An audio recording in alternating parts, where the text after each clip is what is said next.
Bismillahirrahmanirrahim. Assalamualaikum warahmatullahi wabarakatuh. Halo semuanya, apa kabarnya di rumah? Semoga kita semua sehat dan kuat dalam menjalankan ibadah puasa di bulan Ramadan ini. Baiklah, masuk materi selanjutnya mengenai filsafat konstruktivisme. Bersama saya, Sri Rahma Ramadhani.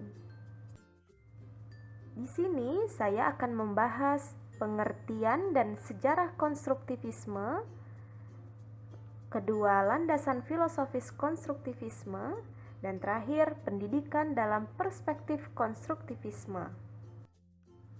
Pertama, pengertian dan sejarah konstruktivisme. Salah satu tokoh yang disebut sebagai pelopor konstruktivisme adalah Jean Piaget. Konstruktivisme yang dikembangkan Jean Piaget dalam bidang pendidikan dikenal dengan nama konstruktivisme kognitif atau personal constructivism.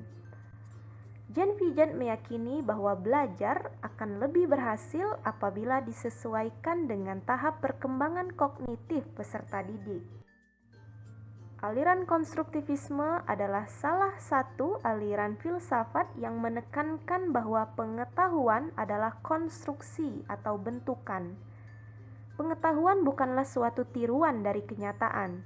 Pengetahuan merupakan akibat dari suatu konstruksi kognitif melalui kegiatan seseorang.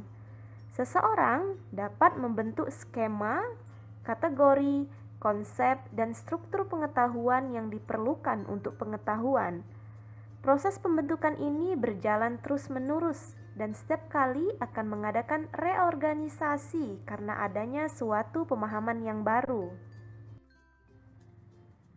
Maksudnya di sini adalah sejak kecil anak sudah memiliki struktur kognitif tersendiri yang kemudian dinamakanlah dengan skema. Skema adalah suatu struktur mental atau kognitif yang memungkinkan seseorang secara intelektual beradaptasi dan mengordinasi lingkungan sekitarnya. Skema adalah hasil kesimpulan atau bentukan mental, bisa juga konstruksi hipotesis seperti intelektual, kreativitas, kemampuan, dan naluri. Skema dapat terbentuk karena pengalaman. Proses penyempurnaan skema melalui proses asimilasi dan akomodasi. Asimilasi adalah mengintegrasikan persepsi, konsep, atau pengalaman baru ke dalam suatu pola yang sudah ada dalam pikiran atau penyerapan informasi baru dalam pikiran. Sedangkan akomodasi adalah membentuk skema baru yang sesuai dengan rangsangan baru atau menyusun kembali struktur pikiran karena adanya informasi baru, sehingga informasi tersebut mempunyai tempat. Asimilasi dan akomodasi terbentuk berkat pengalaman siswa itu sendiri.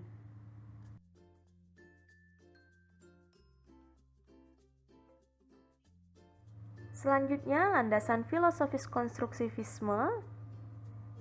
Dalam pandangan konstruktivisme, belajar adalah kegiatan aktif di mana peserta didik membangun sendiri pengetahuannya.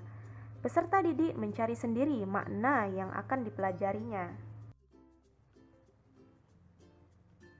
Teori konstruktivisme berpandangan bahwa dalam proses belajar, siswa yang harus mendapat penekanan, siswa yang harus aktif dalam mengembangkan pengetahuan, bukan guru atau orang lain. Kreativitas dan keaktifan siswa membantu siswa menjadi orang yang kritis untuk menganalisis suatu hal karena siswa berpikir dan bukan meniru saja.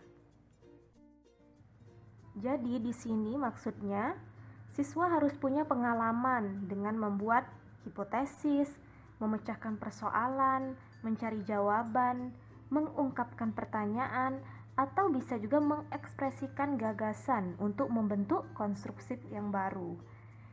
Jadi pengetahuan itu bukanlah hasil pemberian dari orang lain seperti guru, akan tetapi hasil dari proses mengkonstruksi yang dilakukan oleh siswa itu sendiri.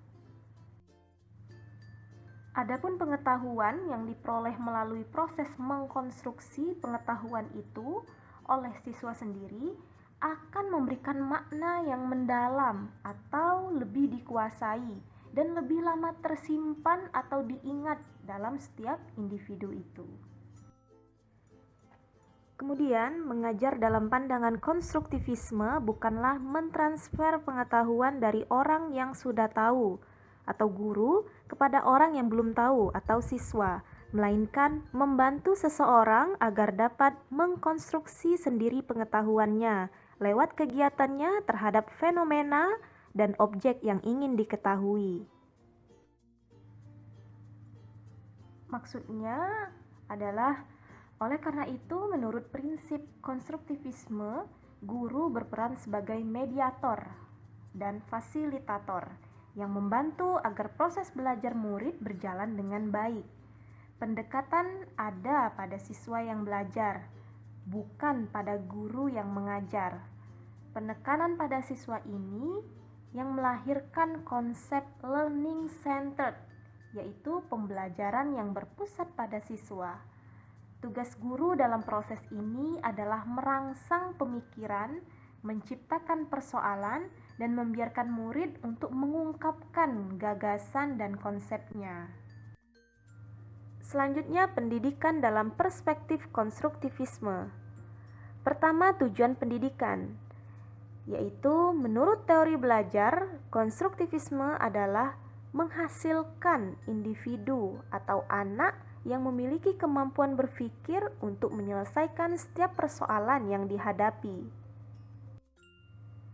Kurikulum dirancang sedemikian rupa sehingga terjadi situasi yang memungkinkan pengetahuan dan keterampilan dapat dikonstruksi oleh peserta didik.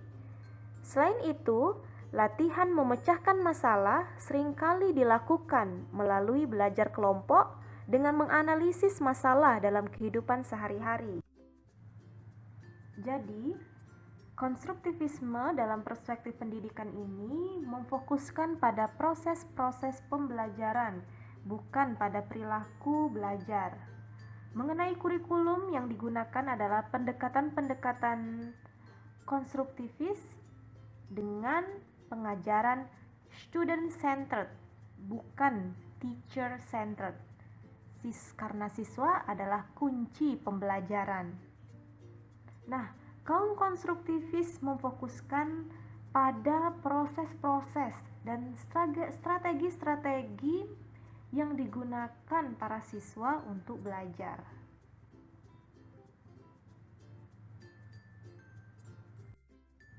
Jadi, pada kenyataannya, para siswa secara terus-menerus terlibat dalam upaya memahami pemahaman siswa itu sendiri dan menyadari bahwa pembelajaran siswa dipengaruhi oleh pengetahuan awal, pengalamannya, sikapnya, dan interaksi sosial.